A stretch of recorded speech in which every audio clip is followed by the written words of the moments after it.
A lot of parents are so worried that if they stop the misbehavior with their kids, they will lose connection. Today, I'm sharing 5 things that I learned when I researched this idea of discipline. I researched it for presentation, and I have tangible home strategies for each one. I'm going to tell you what the students told me, the youth teenagers, rather than what the adults think about what discipline actually means to them. And this actually completely changed my opinion on how we respond to our kids' missteps. But here's why you need to stay until the end is I'm going to give you the question to ask yourself when your teen misbehaves. It's not what consequence do I give, but the one question that gives clarity in that moment. So if you're confused about whether you're being too harsh or too soft, the 5 things here are going to shift your entire perspective. They absolutely did mine. So let's get into it.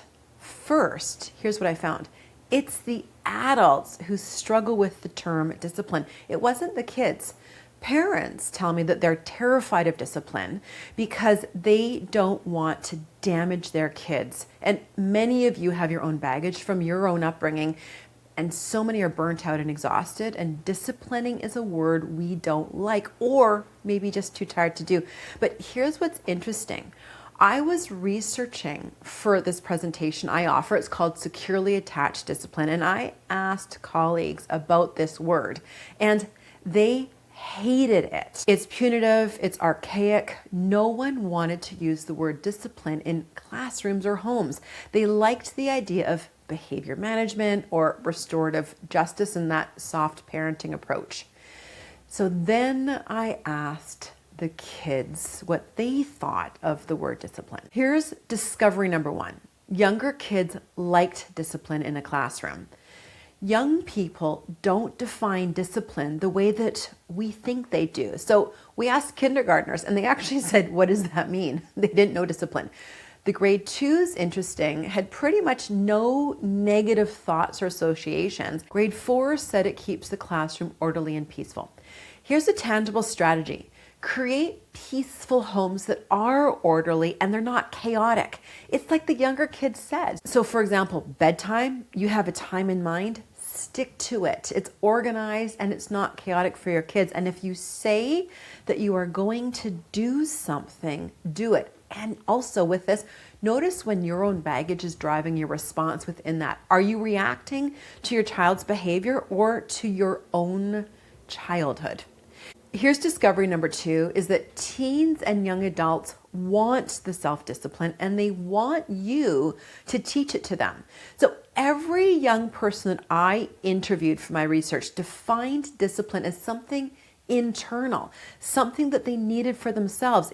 Interesting was that they always thought of them first and what they need. And one student who had dropped out in grade 7, he's on his own, having to make his way in this big bad world, said to me, I need discipline so I don't use drugs, so I can get to work on time, so I can support myself. All the young adults that I asked, which were all former students, talked about self-restraint, willpower, showing up for their own lives. There was one youth who is now an electrician and starting to run his own company, said, I need this to be able to do this company that I want.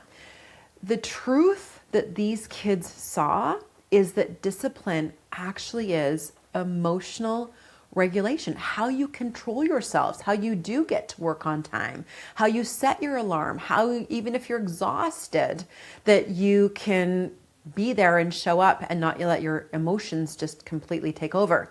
So it is how to control themselves. So picture life without emotional regulation. Speeding tickets, you get fired because you can't hold your anger, relationship breakdowns because you can't keep things tapped in. Here's the reframe. This is really important. Discipline is not punishment. Discipline is actually teaching your teenager to regulate their emotions. And our fear is the actual problem within this. So tangible strategy, when you discipline, frame it as you are teaching them a skill that they need, not controlling them for your convenience. So say that. I'm teaching you to regulate so that you can navigate your life.